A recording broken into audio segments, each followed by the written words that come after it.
Hello. Ooh, I don't like the way that looks. Child, wish y'all could see this. I wish y'all could see this over here on YouTube. YouTube is looking crazy right now. YouTube looks crazy right now, y'all. Oh man. But I'm home and I'm very happy to be home. Let me see if I can adjust YouTube just a little bit. Okay, see the crazy thing is I like the way it looks. It's just the color is off on YouTube. YouTube looks good. Like everything is very clear, but it just has this bluish color going on. It has this bluish color going on that I am not feeling. Okay. Welcome in. Welcome in. As y'all can see, I've changed locations yet again. Location has changed again, and tonight I'm not going to be able to go live on TikTok, which really sucks because I spent a good amount of time on TikTok this morning. And I'm not going to be able to go live with them. Ugh, I hate that. I hate that so much. But it is what it is. You do what you got to do. Welcome in. I look very different on YouTube today, but I'm okay with it. Hey, y'all. Welcome in. Got my new desk going on here and everything. Welcome in, y'all. Welcome in. Let's see if I can go ahead and share this. Share it on Snapchat. I can't. I have to share it with a specific person on Snapchat. Lord, no. Not doing that. Welcome in, y'all. Let's see if I can share it. I'll be right back, Instagram.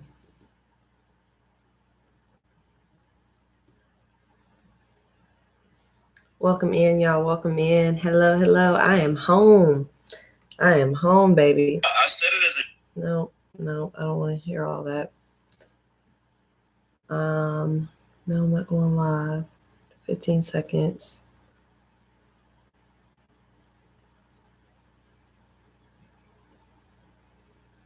Oh, that works.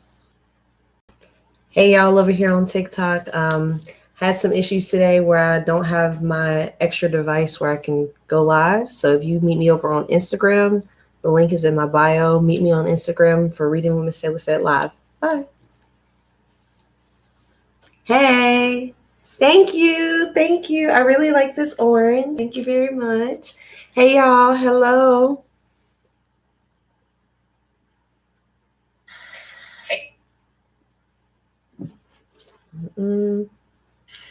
Hey, y'all over here on TikTok.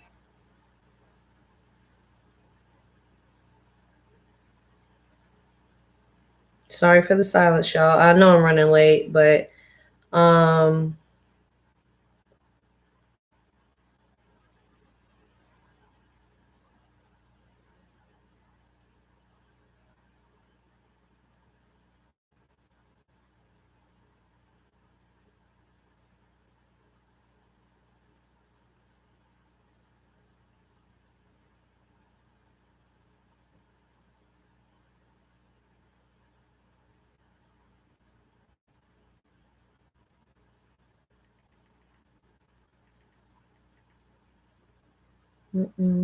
I can't type fast enough, y'all. We are reading a doozy tonight.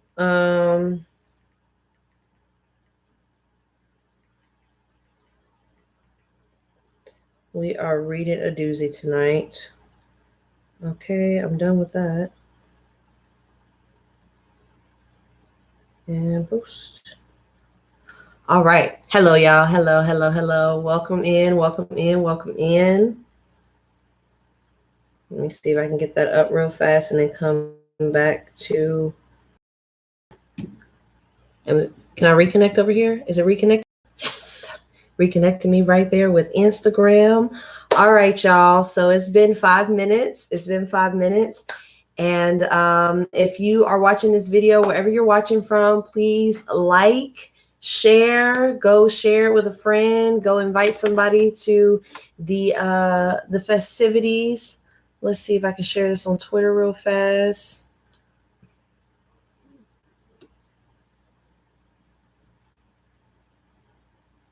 I am a little slow tonight, y'all, but it's all good. I made it, and that's what counts.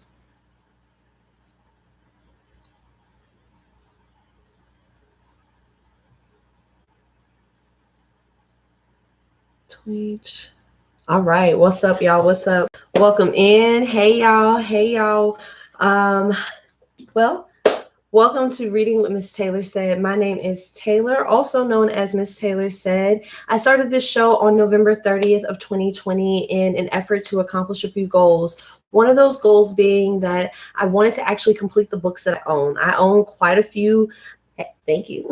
I own quite a few books that I've collected over the years. They've either been gifted to me, I had to get them for school, or I just got them myself, you know?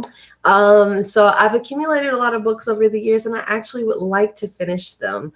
So that is one reason why I started the show. Another reason why I started the show is because I want to get more comfortable reading aloud in front of an audience. Some of the things that I want to do in my career and in my future will include me reading off of teleprompters, cue cards, reading speeches, reading scripts, reading aloud in front of people, and having to do it in a really nice way. So I want to go ahead and get some practice with that now. So that's what I'm doing. And the third reason why I started this show is because I need to get more comfortable with public speaking. I've done public speaking since I was a teenager. I literally have an award for public speaking from when I was in high school. And then I did it when I was in college. And then I stepped away from it throughout in the middle of my 20s. And I'm turning 30 this year, so I want to get back to it. Okay. So I am so excited to be here. I'm so excited that we're starting a new book today. My lighting is not what it's been for the last few weeks, but that's okay. I'm home and I am getting used to my new setup. Got this lovely desk that was gifted to me from one of my very, very, very bestest friends. And I was going to say close friend, and then I changed my mind and decided to put bestest on it. But you know, things are changing. The show is growing. The audience is growing. I think this is the first time that I've had more than one person on each platform that's watching. So thank you guys. Thank you guys for watching. Thank you guys for being here. And let's go ahead and get into our new book for this week. This week we are reading. All right, y'all. Now, all the trigger warnings, all the strap-ins, all the get yourself together, because this is not for the faint of heart. Because this is going to pull emotional work out of us. I've started reading this book and I did not finish it. And I really, after the things that we've read, you know, prior to this, because this is now our fourth book. We are on our fourth book, so go us. Yes. I should have got a bottle or something so we could like pop some champagne or some apple cider or something, because this is our fourth book, you guys. If you missed the previous episodes, I know this introduction is taking long as all get out, but I don't care. If you missed the previous episodes, wherever you're watching, if you're watching on Facebook, if you're watching on YouTube, and if you're watching on Instagram, you can go back and watch the previous episodes. The best place and the easiest place for you to go and watch all the previous episodes is going to be on YouTube, because YouTube has every single episode from 1 to now 48. This is episode 48, y'all. I'm so excited. I'm so excited for us. Yes, this is a very big victory. We are on our fourth book. This is episode 48. And if you missed the previous episodes, go to YouTube and look up Reading with Miss Taylor Said on YouTube, okay? And you'll be able to find the previous episodes. Now, like I was saying, this is a big book. I think this is going to be a really big book. This is going to be a game changer, because the other books that we read, Abundance Now, I feel like Abundance Now got us ready for our mindset and kind of gave us an overview of the things that we're going to go through, the things that we're going to accomplish, and how to get there, and actionable steps compacted into one book. The 4 Agreements was a check-in with ourselves and how we think and how we view the world. The Mastery of Love was the next level of the check-in with ourselves, because we explored self-love. And you would think that the Mastery of Love would be about, and it even said it's a wisdom book to help with the art of relationships. But the art of relationships, as we saw, starts with ourselves. And so to end up having that book, you know, tell us this is where the starting point. At the end of the day, you can build all the relationships in the world, but the first relationship you have to prioritize is with yourself. Now, this one is going to go deeper into, when you remember when we were reading the 4 agreements and mastery of love, we talked about the domestication process. Because, you know, at the end of the day, a lot of our insecurities, a lot of our unsure feelings, a lot of the things that we go through, good and bad, the way we view the world, the way we think, it comes directly from how we were brought up. It comes directly from how we were raised. So a lot of us had parents that were very busy or moving a lot, or, you know, single parents or whatever. And a lot of our parents were domesticated by even busier parents. So the maturity changed. The maturity placement, where maturity was placed, changed. And so this book that we're going to read is called Adult Children of Emotionally Immature Parents. Adult Children of Emotionally Immature Parents, How to Heal from Distant, Rejecting, or Self-Involved Parents.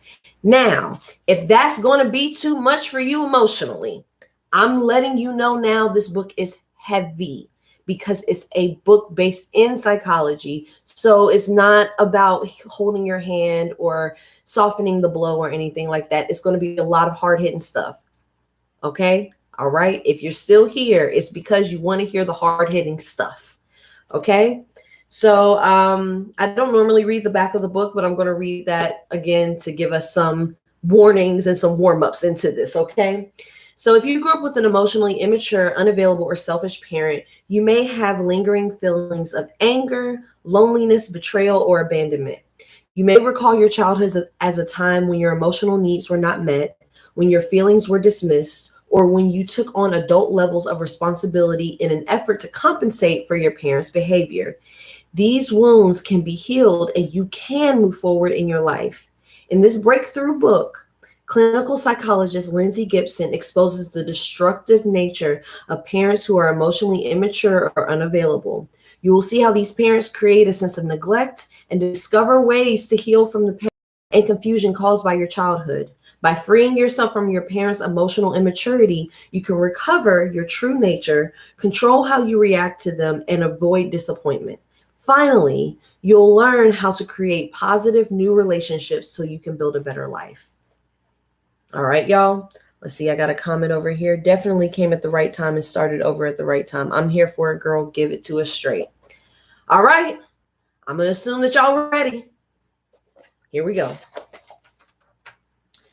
Here's some reviews from all the people with the PhDs and all of that. So I'm going to go into the introduction. Going straight into the introduction. Welcome to Reading What Miss Taylor Said, y'all. Although we're accustomed to thinking of grown-ups as more mature than their children, what if some sensitive children come into the world and within a few years are more emotionally mature than their parents who have been around for decades? What happens when these immature parents lack the emotional responsiveness necessary to meet their children's emotional needs? The result is emotional neglect, a phenomenon as real as any physical deprivation.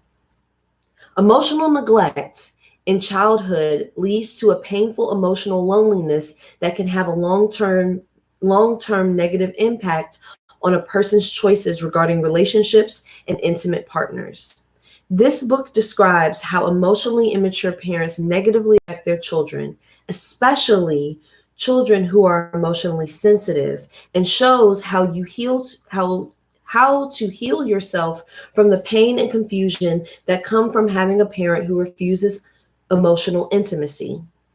Emotionally immature parents fear genuine emotion and pull back from emotional closeness. They use coping mechanisms that resist reality rather than dealing with it. They don't welcome self-reflection, so they rarely accept blame or apologize. Their immaturity makes them inconsistent and emotionally unreliable. and they're blind to their children's needs once their own agenda comes into play. In this book, you'll learn that when parents are emotionally immature, their children's emotional needs will almost always lose out to the parents' own survival instincts. Myths and fairy tales have been depicting such parents for centuries. Think of how many fairy tales feature abandoned children who must find aid from animals and other helpers from animals and other helpers because their parents are careless, clueless, or absent. In some stories, the parent character is actually malevolent, and the children must take their survival into their own hands. These stories have been popular for centuries because they touch a common chord: how children must fend for themselves after their parents have neglected or abandoned them. Apparently, immature parents have been a problem since antiquity. And this theme of emotional neglect by self-preoccupied parents can still be found in the most compelling stories of our popular culture. In books, movies, and television, the story of emotionally immature parents and the effect they have on their children's lives make for a rich subject. In some stories, this parent-child dynamic is the main focus. In others, it might be depicted in the backstory of a character. As you learn more about emotional immaturity in this book, you may be reminded of famous characters in drama and literature, not to mention the daily news. Knowing about differences in emotional maturity gives you a way of understanding why you can feel so emotionally lonely in spite of other people's claims of love and kinship. I hope that what you read here will answer questions you've had for a long time, such as why your interactions with some family members have been so hurtful and frustrating. The good news is that by grasping the concept of emotional immaturity, you can develop more realistic expectations of other people, accepting the level of relationship possible with them instead of feeling hurt by their lack of response. Excuse me. The lighting is actually not great right now. Among psychotherapists, it's long been known that emotionally disengaging from toxic parents is the way to restore peace and self-sufficiency. But how does one do this? We do it by understanding what we are dealing with. What has been missing from literature on self-involved parents is a full explanation of why there are limits on their ability to love. This book fills that gap, explaining that these parents basically lack emotional maturity. Once you understand their traits, you'll be able to judge for yourself what level of relationship might be possible or impossible with your parent.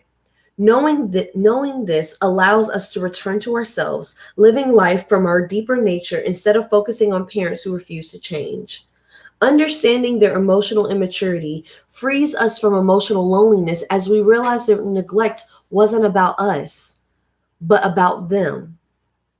When we see why they can't be different, we can finally be free of our frustration with them, as well as our doubts about our own lovability. In this book, you'll find out why one or both of your parents couldn't give you the kind of interactions that could have nourished you emotionally. You'll learn exactly why you may have felt so unseen and unknown by your parent, and why your well-meaning efforts at communication never made things better. In chapter 1, I know. This is going to be a doozy. If you're still here, you're doing great. You're doing great if you're still here. In chapter 1, you'll see why people grew up with emotionally immature parents often feel emotional loneliness with their parents, affected why their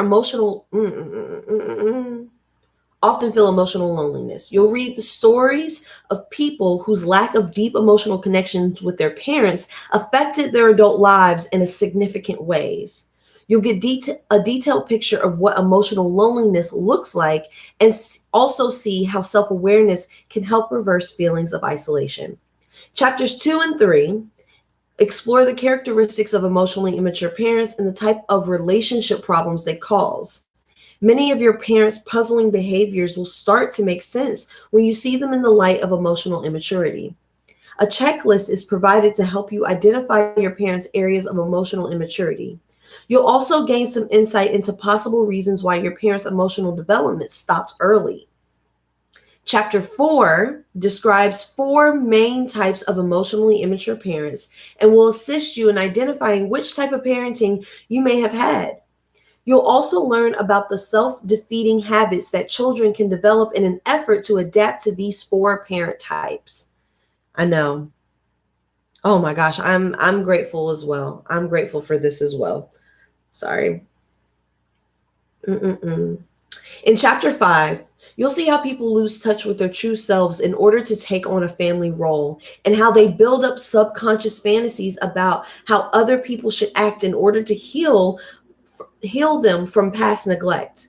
You'll learn about the 2 very different types of children likely to emerge from emotionally immature parenting: internalizers and externalizers. This will also shed light on why siblings from the same family can be so vastly different in their style of functioning. In chapter 6, I describe the internalizer personality in greater detail. This is the personality type most likely to engage in self-reflection and personal growth, and therefore most likely be drawn to this book. Welcome, internalizers. Internalizers are highly perceptive and sensitive with strong instincts to engage and connect with other people. You'll see whether this personality type fits you, especially the traits of tending to feel apologetic for needing help, doing most of the emotional work in relationships, and thinking about what other people want first. Chapter 6 is going to be, chapter 6 is going to be mine to read me, okay? Chapter 7 addresses what happens when old patterns of relating finally break down and people finally begin to wake up to their unmet needs. This is the point at which people are likely to seek help in psychotherapy. I'll share stories of people who woke up from their self-denying patterns and decided to be different. In this process of admitting the truth to themselves, they regain their ability to trust their instincts and truly know themselves. In chapter 8, I'll introduce a way of relating to people that I call the maturity awareness approach. By using the concept of emotional maturation to assess people's level of functioning, you'll begin to see their behavior in a more objective way and can observe the defining signs of immaturity as they occur. You'll learn what works and doesn't work with emotionally immature people and how to protect yourself from the emotional distress they can cause. All of this will help you gain new peace and self-confidence. In chapter 9, you'll hear about individuals who have experienced a new sense of freedom and wholeness after using this approach. Their stories will help you see how it feels to finally get free of the guilt and confusion that parental immaturity causes. By focusing on your own self-development, you can get on the road to freedom from emotionally immature relationships. Good things are going to come out of this, y'all. Chapter 10 describes how to identify people who will treat you well and be emotionally safe and reliable. It will also help you change the self-defeating interpersonal behaviors common to adult children of emotionally immature parents. With this new approach to relationships, emotional loneliness can be a thing of the past. After reading this book, you'll be able to spot signs of emotional immaturity and understand why you've often felt alone. It will finally make sense why your attempts at emotional intimacy have failed to create closer relationships with emotionally immature people. You'll learn to manage this overdeveloped empathy that may have held you emotionally hostage to manipulative, non-reciprocal people. Finally, you'll be able to recognize people who are capable of genuine emotional intimacy and satisfying communication. I'm excited to share my results from years of reading and research on this topic, along with fascinating stories drawn from my work with real clients. I've been on a quest to understand this topic for most of my professional life. It seems to me that a great truth has been hiding in plain sight, obscured by the social stereotypes that put parents beyond the reach of objectivity. I'm so happy to share the discoveries and conclusions that have been confirmed over and over again by the many people I've worked with. My hope is to provide relief from the confusion and emotional suffering that emotionally immature parents arouse in their children. If this book helps you understand your emotional loneliness or helps you create deeper emotional connections and more rewarding intimacy in your life, then I will have accomplished my mission. If it helps you see yourself as a worthy person who is no longer at the mercy of other people's manipulations, I will have done my job. I know you've suspected much of what you are about to read, and I'm here to tell you that you were right all along. I wish the very best for you. Y'all ready? Y'all ready? Y'all ready? I'm gonna drink some water because my throat's a little dry, but y'all ready? Because it's about to get real, and I'm real excited about this. I'm real excited about this. We're gonna get through this together, y'all. We're gonna get through this together.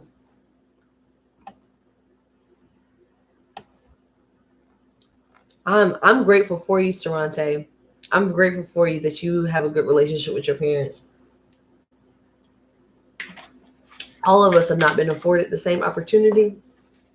However, I'm thankful that we're about to get into this. So I will say, y'all, if you're a note-taking type of person, I would grab the notebook. I would grab something whether it's your self-help journal or whatever it is, I would grab something so that you can go ahead and get into taking notes for this. And I think we can go ahead and get started. I'm really excited about this, y'all. I'm very, very excited about this. Welcome in. If you're just now joining us, we are reading Adult Children of Emotionally Immature Parents. We're reading Adult Children of Emotionally Immature Parents if you're just now joining us. Okay, so let's go ahead and go into chapter 1. How emotionally immature parents affect their adult children's lives. Emotional loneliness comes from not having enough emotional intimacy with other people.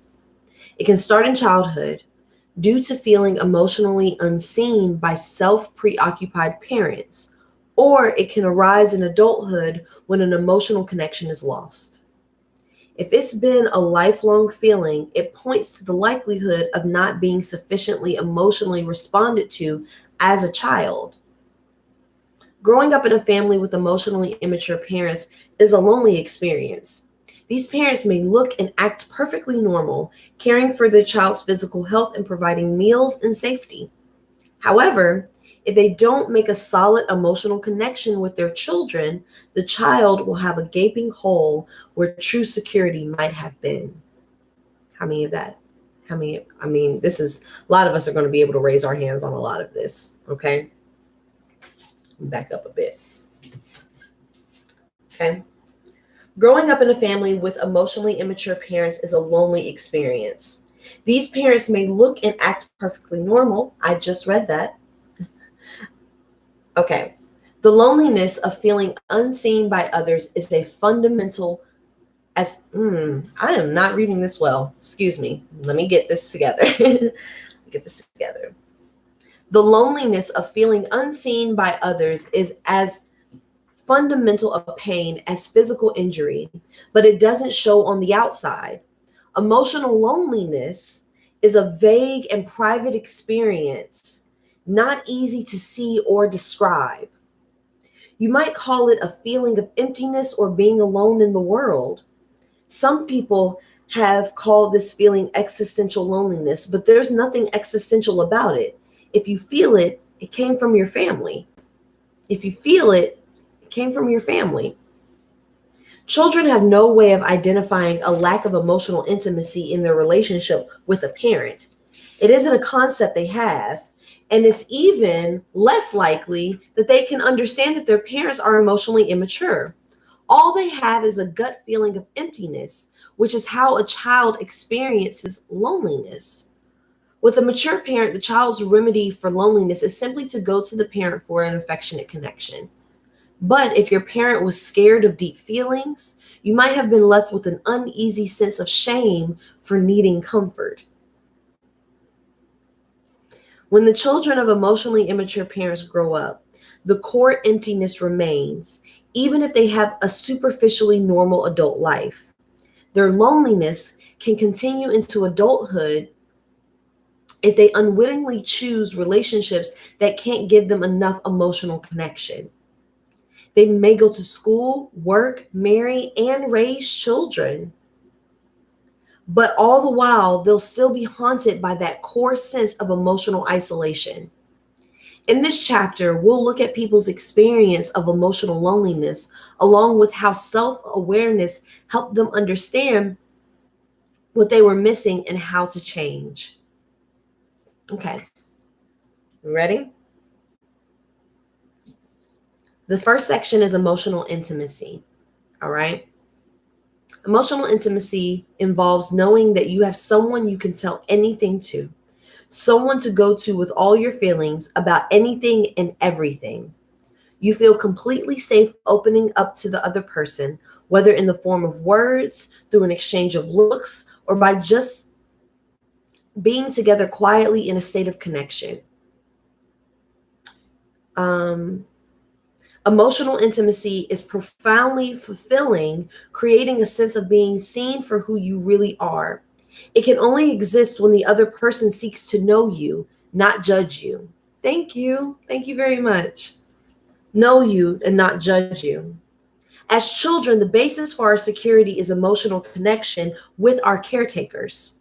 Emotionally engaged parents make children feel that they always have someone to go to. Ooh. This kind of security requires genuine emotional interactions with parents. Parents who are emotionally mature engage in this level of emotional connection almost all the time.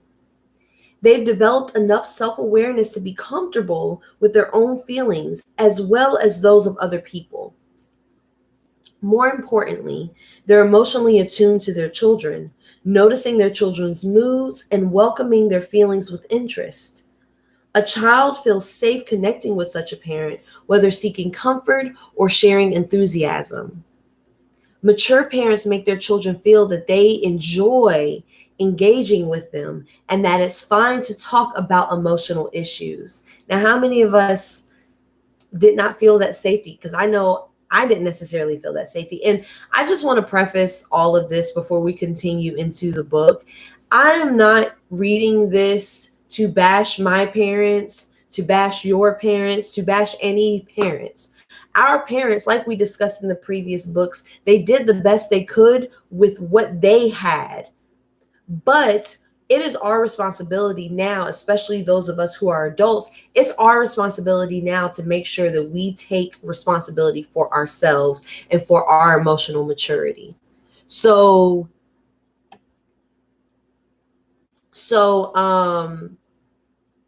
okay, that's a little weird. It's on us to make sure that we take care of our emotional well-being. And at the end of the day, if you're not good emotionally, if you don't have a healthy emotional, healthy emotional intelligence or healthy emotional connections with people, you have to start tracing back where that comes from. And that a lot of times, you guys, it comes from our upbringing. Like I said, we discussed that in the previous books. So before we continue, I want to let you know, any parent that's watching this that did the best that they could with the knowledge and the information and the maturity that they had at the time, you did what you could. But this book right here is going to come with accountability. It's going to come with accountability for our parents. It's going to come with accountability for us to recognize what happened in our upbringing, what's happening now in our lives, and for us to have discernment about what to focus in on emotionally, what to just look at, observe, take notes, and move forward for them, and what to understand and to understand what can be bypassed. You know, this book is going to definitely help with that, along with our conversations and engagement with each other. I'm so excited about this book, y'all. I'm so excited to continue into it. So that first section was emotional intimacy. So we have a definition for emotional intimacy. Now we're going to go into the definition for emotional loneliness. Okay. The last sentence from emotional intimacy says these parents have, mature parents make their children feel that they enjoy engaging with them and that it's fine to talk about emotional issues. These parents have a lively, balanced emotional life and are usually consistent in their attentiveness and interest toward their children. They are emotionally dependable. So the next section is emotional loneliness. Okay. Parents who are emotionally immature, on the other hand, are so self-preoccupied that they don't notice their children's inner experiences. In addition, they discount feelings and they fear emotional intimacy. They're uncomfortable with their own emotional needs and therefore have no idea how to offer support on an emotional level. Such parents may even become nervous and angry if their children get upset, punishing them instead of comforting them. These reactions shut down children's instinctive urge to reach out, closing the door to emotional contact. You better stop all that crying before I give you something to cry about. Get out my face with all that. I don't have time to hear you, listen to you cry right now. Listen, you doing all that crying, and you don't even have to pay no bills. You're not old enough to have nerves. You're not old enough to be worried about this and that. You got to do this. You got to do all that. Yeah, it sound like your mama, didn't it? It sound like somebody mama, your auntie, grandma, all that. Okay, because we got punished for having feelings. Not me specifically, but people that I grew up with, we got punished for having feelings and for like being emotional and having emotional needs. Because when you're growing up, especially if you're growing up and you don't have a lot of money or resources, who got time? Who got time to check in with your feelings when we got babies that are younger than you and we got to work this job, that job, this job? Who got time? Who got time to check in on you emotionally? In a perfect world where capitalism doesn't have such a tight hold on each family, you have time to be with your children. You have time to engage and really be there. But a lot of parents don't have that time. So the quickest thing, use fear. Lead with fear, and then hope that the world isn't too harsh to them. Okay. Such parents may even become nervous and angry if their children get upset, punishing them instead of comforting them. These reactions shut down children's instinctive urge to reach out, closing the door to emotional contact. If one or both of your parents weren't mature enough to give you emotional support, as a child, you would have felt the effects of not having it, but you wouldn't necessarily have known what was wrong. You might have thought that feeling empty and alone was your own private, strange experience, something that made you different from other people. As a child, you had no way of knowing that this hollow feeling is a normal, universal response to lacking adequate human companionship. Emotional loneliness is a term that suggests its own cure, being on the receiving end of another person's sympathetic interest in what you're feeling. This type of loneliness isn't an odd or senseless feeling. It's the predictable result of growing up without sufficient empathy from others. To round out this description of emotional loneliness, let's look at two people who vividly remember this feeling from childhood and describe it well. Y'all, my throat is dry.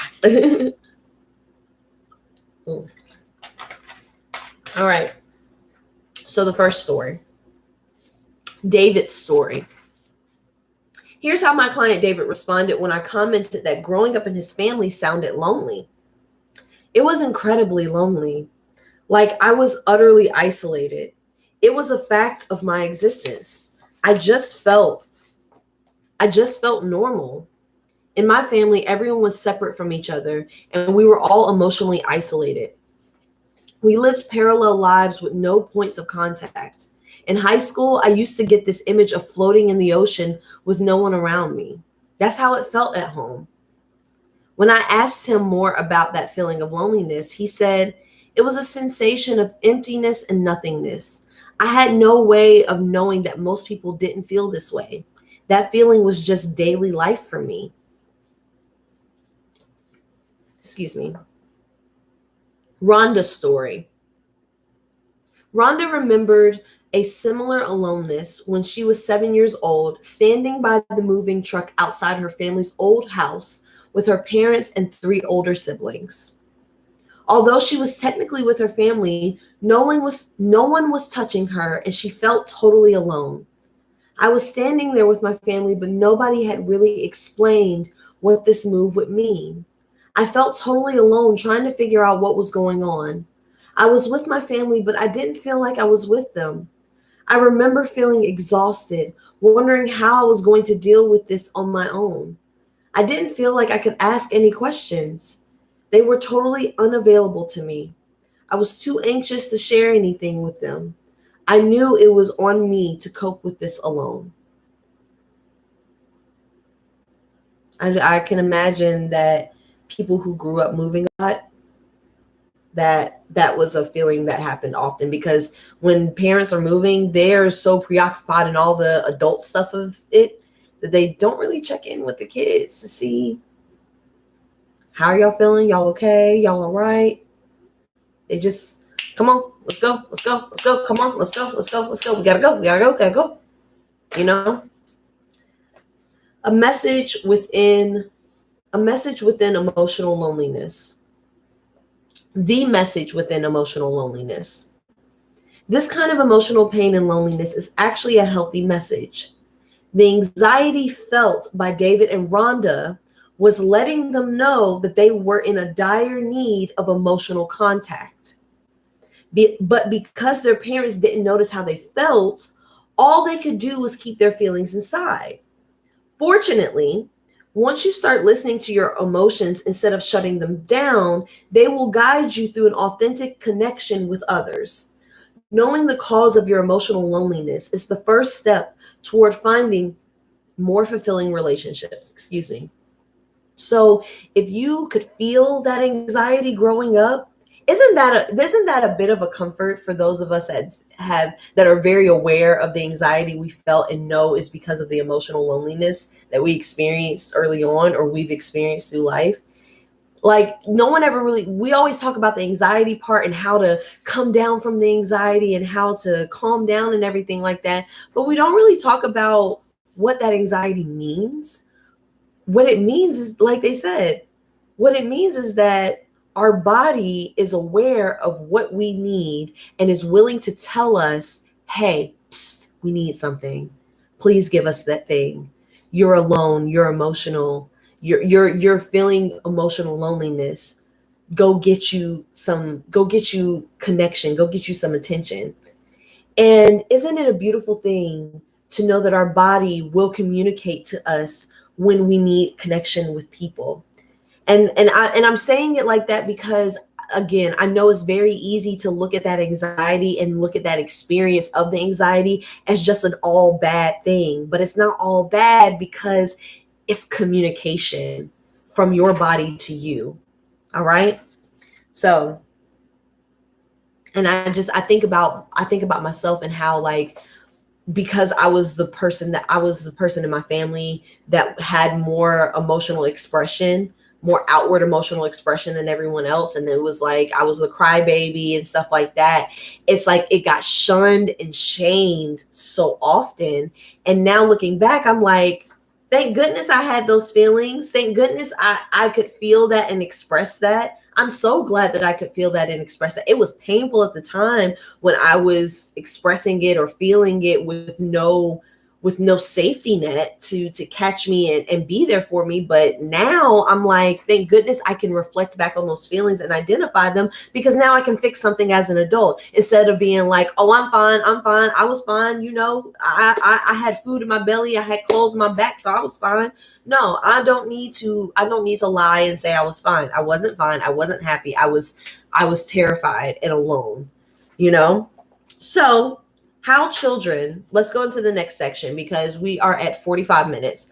So let's go into the next section, because I doubt that we're going to finish this chapter, but we can at least get to the next section. And there's lots of sections, so we'll probably finish the chapter tomorrow, because we had the introduction today too. So how children cope with emotional loneliness. Emotional loneliness is so distressing that a child who experiences it will do whatever is necessary to make some kind of connection with the parent. These children may learn to put other people's needs first as the price of admission to a relationship. Instead of expecting others to provide support or show interest in them, they may take on the role of helping others, convincing everyone that they have few emotional needs of their own. Unfortunately, this tends to create even more loneliness, since covering up your deepest needs prevents genuine connection from others. Lacking adequate parental support or connection, many emotionally deprived children are eager to leave childhood behind. They perceive that the best solution is to grow up quickly. Okay? How many of us said we couldn't wait to become 18? How many of us said, oh, I can't wait to get out of this house. Oh, I can't wait to get out of here. Oh, I can't wait to grow up. Oh, I can't wait till I'm an adult so I can go in. So I don't have to pretend to do it on my own. I can do it on my own for real. Oh, I can't wait. How many of us did that? These children, lacking adequate parental support or connection, many emotionally deprived children are eager to leave childhood behind. They perceive that the best solution is to grow up quickly and become self-sufficient. These children become competent beyond their years, but lonely at their core. They often jump into adulthood prematurely, getting jobs as soon as they can. Getting your job at 16 so you can go ahead and save your money and get out the house. Getting jobs as soon as they can. Becoming sexually active, marrying early, or joining the service. It's as though they're saying, since I'm already taking care of myself, I might as well go ahead and get the benefits of growing up fast. They look forward to adulthood, believing it offers freedom and a chance to belong. Sadly, in their rush to leave home, they may end up marrying the wrong person, tolerating exploitation, and staying with a job that takes more than it gives. They often settle for emotional loneliness in their relationships because it feels normal to them, like their early home life. Y'all want to marinate on that for a moment? That growing up too fast life. Ooh, a friend of mine was like that growing up. I wonder what you're saying she could relate to. I'm pretty sure she can. Now I know a lot of people who did these things. I mean, honestly, y'all, doesn't that sound like most of, not, I won't even say most of, but a lot of Black kids experience? Now I know a lot of poor kids have this experience. A lot of Black and brown children have this experience as well. I don't know how it is to grow up middle class, no matter what race you are. I have no idea what it is to grow up middle class or higher. So I don't know what them kids go through. I don't know what those kids go through. I don't know what makes them feel like they're ready to get out the house.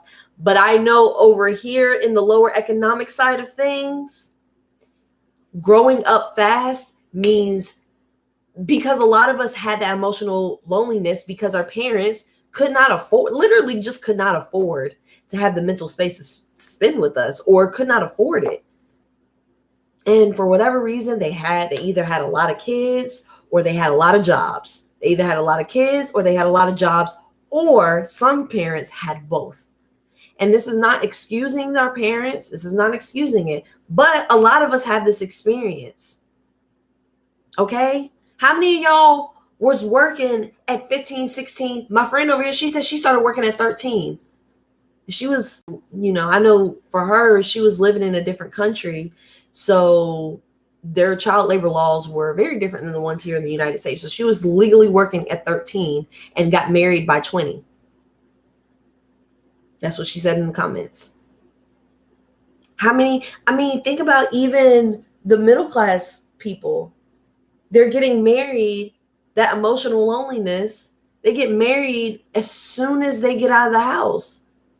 Because, y'all, there's a lot of layers to this. There's a lot of layers to this because I think about the people I went to church with, and I think about people I went to church with. I think about how Christianity has created space where it's very authoritative as far as the relationship between parents and children is very authoritative. And, do as I say, not as I do, spare the rod, spoil the child, all that stuff is very like person in charge, person that takes command. So that dynamic is encouraged in Christianity. Emotional connection, emotional support and stuff like that is not encouraged. From my experience growing up, it was not encouraged. What was encouraged was raising a child in the way they should go. So make sure they know all these rules, make sure they know all the do's and don'ts, make sure they know that they have to save their bodies and and all this stuff. And then you have people that I went to church with getting married at 19 and 20 years old. Like as soon as they are like graduated high school, they're married. As soon as they get out of college, they're like, and it's not anything wrong with getting married at a young age, but why the rush? Why the rush? Because your brain is literally not even finished developing until you're 25. It's not. So how can you make such a big decision about your life, like marriage, before the age of 25? And it not be something that was heavily influenced by your parents? Either it's the rushing to stability, or you're not allowed to have sex, so you got to make sure you get married first and in order to have sexual freedom, or it's whatever it is, to get away from something or to do something because there was a restriction there.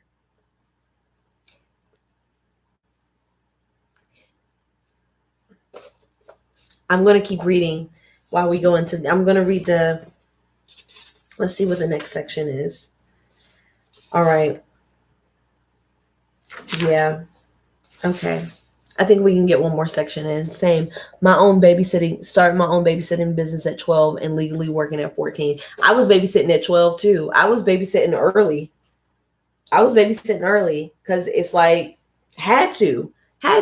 That was one of the things that got pushed the most. Like, we need to make sure you're going to be independent. You need to be independent. You need to be independent. You need to be independent. You need to be independent. Also, it's like, need to be independent.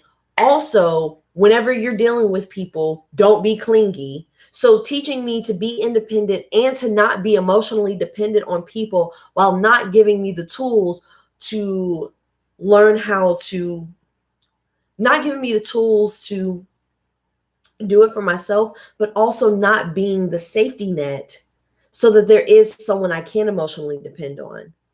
Because the way I was raised, it was, yeah, your family's here. However, when it comes to your feelings, you're on your own, kiddo. You got to figure that out for yourself, because you shouldn't be clingy. You shouldn't be clingy, and you shouldn't cry, and you got stuff to do. We don't have time for all of that, So yeah, it's rough, y'all. We gonna get through it. It's the first little section.